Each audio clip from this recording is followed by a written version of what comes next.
Bonjour les multipassionnés. Alors quand on parle de multipotentialité, on dit très rapidement que ce sont des personnes qui sont passionnées par beaucoup de domaines très différents, qui ont tendance à commencer régulièrement des nouveaux domaines, à laisser tomber les anciens, voilà, et à changer souvent. Et donc aujourd'hui j'ai envie de vous illustrer ça en vous parlant de mon parcours professionnel. C'est parti!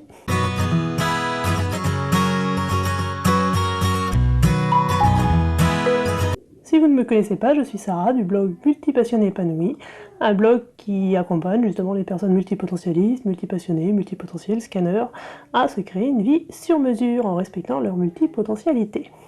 Voilà. Donc aujourd'hui je vais vous parler de mon parcours professionnel. Donc vous allez voir, j'ai en fait assez peu travaillé dans ma vie. Mais donc en gros mon parcours de vie, pour vous montrer par quoi j'ai été intéressée, tout ce que j'ai un peu envisagé de faire dans ma vie. Tout ce que j'ai fait pour de vrai, et qui peuvent sembler assez décousus vu de l'extérieur. Moi, ça me paraît logique dans mon parcours de vie, mais c'est vrai que, vu de l'extérieur, ça peut sembler assez spécial. Donc voilà, je vous partage ça tout de suite. Et je vais vous le partager ici. Donc on commence à l'école normale, donc voilà, je ne vais pas écrire. La question de mon orientation a commencé à se poser au collège. Parce qu'à partir du collège, je crois, enfin moi à mon époque, il me semble qu'à partir de la 4e, on pouvait commencer à choisir si on voulait partir en BEP ou CAP.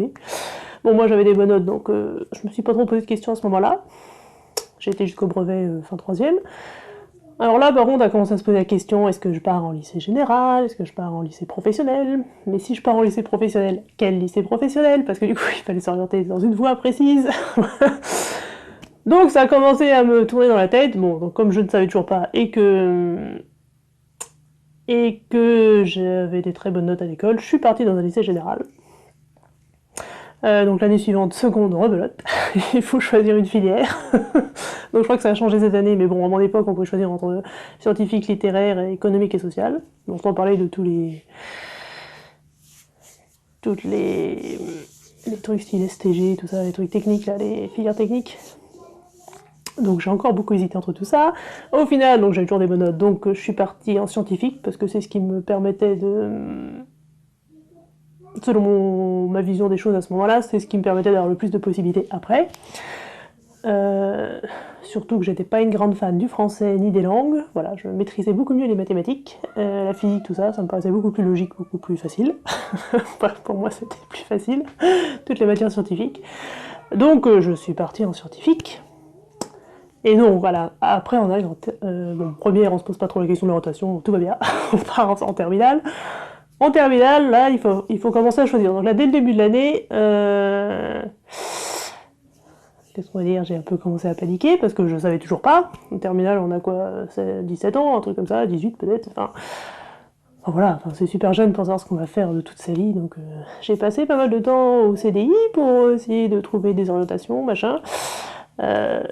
Donc je savais vraiment pas. Alors sachant que moi j'étais très très bonne quand même à l'école, j'étais quand même la première de ma classe quasiment partout, en particulier dans les matières scientifiques, donc tous mes profs me disaient Sarah, il faut faire une école d'ingénieur. Voilà, moi à ce moment-là j'en avais un peu marre des études, du coup j'étais un peu paumée.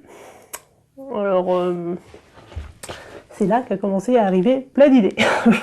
Donc j'étais en terminale S. Et à ce moment-là, j'ai hésité entre plein de choses. Alors j'ai hésité entre les métiers du cinéma,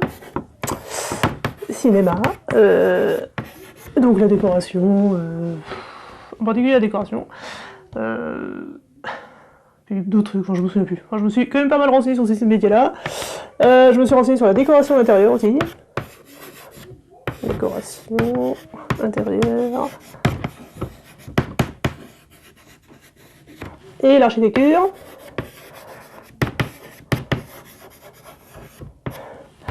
Alors le problème de ça, alors ça, j'ai même passé j'ai passé un concours quand même pour intégrer une école d'architecture d'intérieur. Alors là, il faut savoir que dans le concours, il faut savoir super bien dessiner. Ce qui n'était pas du tout mon cas, puisque jusque-là, j'étais pas du tout passionnée par le dessin. D'ailleurs, à ce moment-là non plus. Voilà. Du coup, j'ai quand même passé le concours, j'ai testé. J'ai pas été prise donc. Voilà, j'ai aussi passé un concours pour devenir pilote d'avion. Alors rien à voir, je sais même pas pourquoi j'ai passé ce concours, mais je me souviens, j'ai passé un concours quand même pour me lancer dans dans le pilotage d'avion. J'ai aussi passé un concours du coup pour intégrer Mathsup, quand même, puisque tous les profs me le disaient. Voilà, pour intégrer une prépa, quoi. Prépa. Voilà, donc j'ai quand même passé des trucs. Et au final, bon, donc je vous dis, j'en avais un peu marre des études à ce moment-là. Et donc, ce qui m'intéressait le plus, c'était quand même la décoration d'intérieur. Mais comme il fallait savoir dessiner et que ce n'était pas mon cas, je me suis rabattue sur un BTS paysage. Enfin, un paysage, donc l'aménagement extérieur, quoi, en gros. Aménagement paysager, ça s'appelle d'ailleurs. Aménagement. Parce que là, il fallait pas savoir dessiner. C'était quand même pour moi de la décoration, mais bon, à l'extérieur, donc je me suis dit voilà. Le BTS c'est vachement plus facile de rentrer, surtout avec les notes que j'avais. J'ai juste eu un entretien où je me suis même pas présentée parce que j'ai complètement oublié d'y aller. Et donc avec les notes que j'avais, ils m'ont pris easy. Voilà. Du coup, je suis partie en BTS aménagement paysager, au grand malheur de tous les professeurs. Voilà. Alors, il faut savoir que donc, je suis partie dans l'aménagement paysager, donc les végétaux, tout ça. Alors, j'y connaissais mais rien du tout en végétaux. J'ai tout découvert sur place. Voilà, j'y connaissais rien du tout. On a donc en BTS, c'est beaucoup plus pratique. Donc, on a aussi appris, par exemple, à monter des terrasses. Tout ça, on avait des cours techniques, tailler des végétaux, me reconnaître. Enfin, bon, voilà, plein de trucs que j'avais jamais fait. Donc voilà, j'ai vraiment un peu découvert tout ça. Et donc j'ai fait 2 ans de BTS. Donc j'ai eu mon BTS au bout de la 2e année. C'est là que j'ai rencontré mon mari en BTS. Mon futur mari. On s'était pas marié à cette époque-là. Qui lui est passionné par les végétaux depuis qu'il a 8 ans et qui travaille dans les végétaux. Voilà, un bon exemple de spécialiste. Donc suite au BTS, je me sentais pas travailler. Parce que je savais pas vraiment ce que je voulais faire derrière, je me sentais pas à l'aise dans ce domaine-là. Donc je me dis, je vais continuer. Et là, donc je suis partie en école d'ingénieur du paysage. J'ai continué dans la foulée. Ingénieur paysage. Et oui, ça existe. Ingénieur paysage. Horticulture. L'école faisait les deux. L'école où j'ai été faisait les deux, paysage et horticulture. Et donc à ce moment-là, j'ai envisagé, parce qu'en fait, les 2 premières années, c'était commun horticulture paysage, et après seulement on se spécialisait pour les 2 dernières années, soit en paysage, soit en horticulture. À ce moment-là, j'ai envisagé de me réorienter dans l'horticulture, parce que je trouvais ça plus intéressant de travailler sur l'horticulture ornementale en particulier, que de travailler dans le paysage. Il s'est avéré que je n'ai pas été au bout de ces études-là, j'ai fait que 1 an et demi en fait. Là, j'ai fait que un an et demi. Parce qu'entre temps, j'ai commencé à en avoir à nouveau marre des études. Ah bon, c'était clair, enfin voilà, j'étais clairement pas passionnée. Surtout qu'en école d'ingénieur, on apprend quand même beaucoup de choses qui sont pas... Enfin, qui n'ont pas un grand rapport avec le paysage, machin. On a appris à faire du code informatique, on a appris à programmer des machines, enfin voilà. Ils nous ont bien dit en plus les profs que nous on n'avait pas besoin de le savoir, mais c'était pour discuter avec les autres corps de métier. Alors moi j'ai trouvé ça super intéressant. J'ai appris à programmer des ascenseurs, tout ça, voilà, j'ai trouvé ça génial. Mais bon, du coup, je trouvais pas que ça tournait, enfin moi ça m'a pas... J'étais pas super passionnée par le domaine. Et c'est à ce moment-là que j'ai découvert la biodynta. C'était mon loisir en fait. Biodynta.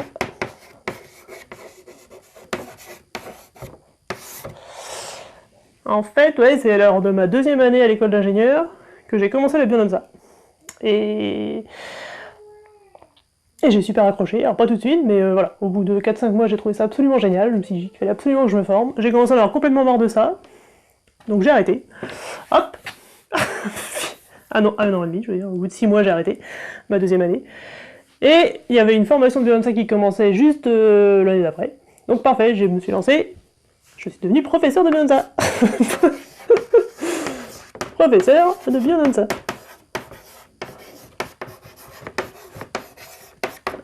Et donc si vous ne savez pas ce que c'est la biodynta, c'est en fait c'est une pratique un peu de développement personnel basée sur l'expression corporelle. Donc en fait les profs donnent des exercices physiologiquement enfin, intéressant, et du coup, en fonction de ces exercices, on laisse le corps bouger comme il veut sur la musique, et du coup, ça permet vraiment de se reconnecter à son corps, se reconnecter à l'autre aussi, parce qu'il y a plein d'exercices en groupe, etc. Bon, je vais pas vous faire un cours sur la biodanza, mais voilà. Donc là, j'ai eu 3 ans d'études. Alors, c'était qu'un week-end par mois, hein, faut pas... 3 ans d'études. Et je suis devenue prof de biodanza, donc j'ai enseigné pendant... j'ai enseigné quand même pendant 2 ans. 2 ans, et... on va recommencer au début. Donc, voilà, j'enseigne la biodanza, je lance les cours de biodanza. Donc, biodanza... 2 ans. Et c'est aussi à ce moment-là avec mon mari. Mon mari est très passionné autonomie aussi, en plus du paysage, des végétaux, tout ça.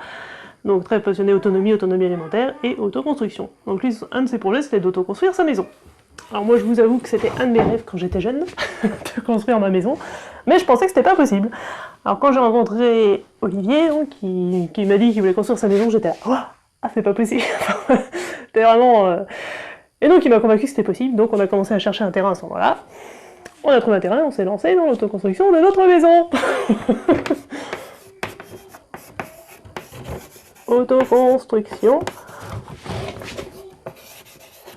Maison. D'ailleurs, si vous voulez en savoir plus sur ce sujet, j'ai créé un blog là-dessus, donc un autre blog avant celui-là. Je vous mettrai le lien dans la description si ça vous intéresse d'aller voir tout ça. En fait, donc il y a eu d'abord des périodes administratives, ça s'est étalé sur quand même 6-7 ans. L'autoconstruction, donc j'étais sur la biodanza, on a commencé le dossier pour avoir le permis de construire notre maison. On a commencé à construire un hangar d'abord. On avait donc prévu un hangar professionnel pour mon mari, son activité d'élagage et notre maison. Et puis on a commencé la maison, mais c'est un peu la période où on veut commencer à construire une famille, donc j'ai aussi eu mon premier enfant.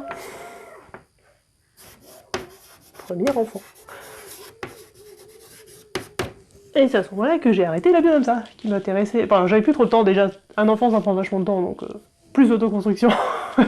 J'avais plus trop le temps, voilà, j'étais fatiguée, donc j'ai mis la biodanza en pointillé.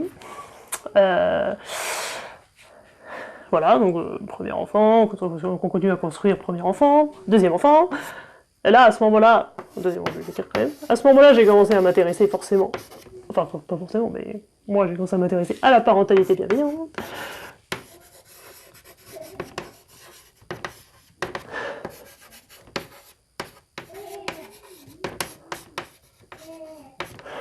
C'est plus très bien écrit. Voilà, on a eu deuxième enfant.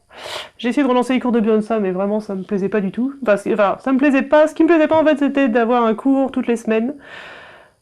Je trouvais ça trop figé, en plus j'avais pas beaucoup d'élèves, enfin voilà.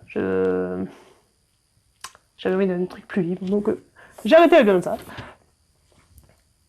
Je vous avoue que ça fait plusieurs années, ça doit bien faire 4-5 ans que j'ai arrêté, ça ne me manque pas du tout. J'en ai même pas refait moi-même pour moi. Voilà. Deuxième enfant, l'autoconstruction se termine.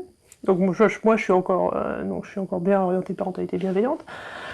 Puis je commence à me poser des questions pour l'école de mes enfants. Et là je découvre l'instruction en famille. Je ne savais pas avant que c'était possible de garder ses enfants à la maison. Je pensais que l'école était obligatoire, donc je commençais à me renseigner sur les écoles alternatives. Et donc j'ai découvert qu'on pouvait les garder à la maison. Et moi je me dis c'est génial, c'est ce que j'ai envie de faire. Donc j'ai commencé à m'enseigner sur l'instruction en famille. Donc je fais partie de groupes d'instruction en famille, donc j'ai commencé à faire des démarches pour rencontrer d'autres familles qui faisaient ça. Voilà, ça commence à se mettre en place, d'ailleurs ça doit bien faire 6-8 mois maintenant qu'on se voit tous les lundis après-midi avec d'autres familles du secteur là où je suis, donc c'est cool, ça commence à se mettre en place. Donc voilà, et puis entre-temps avec tout ça, donc avec la biodanza avait commencé ma passion pour le développement personnel, donc c'est un peu en même temps que tout ça, je sais pas comment vous mettre. Dev perso. Et j'en ai fait beaucoup plus à partir de à peu près, donc un peu après l'IEF, on va dire dev perso J'ai fait des formations avec David Laroche, en particulier, sur la gratitude, puis entraîner pour réussir. Et suite à ça, en fait, j'étais déjà un peu passionné par l'entrepreneuriat, tout ça, mais j'avais pas d'idée sur quoi me lancer et tout ça. Et donc, suite à ces formations avec David Laroche, j'ai eu l'opportunité de me lancer dans une formation pour essayer de devenir blogueuse professionnelle, ce qui m'a vachement intéressé. Donc depuis, je suis passionnée par le blog. blog. Sachant que ça regroupe plein de trucs qui m'intéressent, parce que bon, je sais pas, voilà. Donc en ce moment, je suis ici, sachant que ça, je continue, ça aussi, et tout ça en fait. Donc on arrive à aujourd'hui, où je suis donc un peu dans ces 4 grosses passions-là, si on peut appeler ça des passions. Voilà, donc le blogging, YouTube, tout ça. Et voilà, donc on arrive aujourd'hui. Donc vous pouvez voir que mon parcours a été assez... c'était un peu parti dans tous les sens. Sachant que je vous ai pas dit, mais entre-temps, par ici, là, j'ai fait une formation à la métamorphose de Flora Deauville. Métamorphose. Qui est une pratique de développement personnel associée au relooking, si on peut dire ça comme ça, bon c'est pas tout à fait ça, mais coaching en image, c'est-à-dire trouver les vêtements qui correspondent vraiment à la personne qu'on est à l'intérieur, pour porter les vêtements qui ont la même énergie que nous en fait. Voilà, et donc ils vont nous soutenir et nous aider à mieux se connaître, à mieux se comprendre, et aussi à être en accord avec nos énergies. Voilà. Est-ce que j'ai fait autre chose que j'ai oublié de vous dire? Je crois pas. Et bah si, sachant que du coup mon mari a créé son entreprise à peu près en même temps que le dépôt du permis de construire de la maison, et donc je l'aide dans toutes les tâches administratives, donc c'est moi qui fais un peu la secrétaire comptable, voilà. Donc voilà, vous pouvez voir un peu que le parcours d'un multipotentialiste est loin d'être tout droit, sachant que je vous ai pas dit que j'étais passionnée par le chant et que j'ai fait... J'ai oublié de vous le dire. Chant. Que je sors d'un peu de 2 ans intensifs de chant, où voilà, j'ai fait beaucoup de choses pour le chant, j'ai beaucoup travaillé ma voix, et j'ai même l'année dernière fait une prestation de chant payante, j'ai gagné 200 € en chantant, donc voilà. Voilà. Donc voilà, vous pouvez voir que du coup ça part vraiment un peu dans tous les sens. Donc pour moi ça me paraît vraiment logique, même la première fois que j'ai entendu parler de multipotentialité, je me dis ouais ça me ressemble mais je suis pas sûre, voilà. Et quand j'avais fait ce tableau entre guillemets, que je me suis rappelé tout ce que j'avais fait, je me suis dit ah oui, en fait oui, oui c'est logique. Voilà, mon mari par exemple, lui, depuis qu'il a 8 ans, il sait qu'il veut travailler dans les végétaux, il a fait un bac pro paysage, un BTS paysage, voilà. Il a travaillé chez les paysagistes, il a fait un truc élagueur, il a créé son entreprise d'élagage, et puis voilà, c'est beaucoup plus linéaire, même si entre-temps il a construit sa maison, et voilà.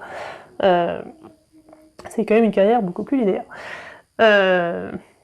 Voilà, comme ça vous en savez un peu plus sur moi, vous voyez un peu à quoi peut ressembler une carrière ou une vie de multipotentialiste. Et puis si vous avez envie de partager, vous, un peu de votre histoire dans les commentaires, n'hésitez pas, ça me ferait plaisir de le savoir, et puis dites-moi ce que vous en pensez. Est-ce qu'il y a des choses qui vous interpellent là-dedans? Puis si vous voulez plus de renseignements sur certains points, comme ça, la métamorphose, le blog, l'instruction en famille, peu importe. Voilà, ça c'est mes passions du moment, et donc pour l'instant j'en suis là. Oui, et puis du chant j'en fais encore en fait, donc... Bon voilà, comme ça vous en savez un peu plus sur les multipotentialistes et sur moi. Voilà, et si ça vous interpelle et que vous avez envie d'en savoir encore plus, et savoir si vous-même vous êtes multipotentialiste, j'ai créé un test sur le blog, que vous pouvez faire donc pour confirmer que vous en êtes bien, et puis vous avez avec un guide pour savoir toutes les bases, tout ce qu'il y a à savoir de général sur la multipotentialité. N'hésitez pas à le télécharger sur le blog si ça vous intéresse, et à vous abonner à la chaîne YouTube si vous voulez voir d'autres vidéos. Voilà, moi je vous dis à bientôt pour la prochaine, et puis salut, bonne journée à vous, bye.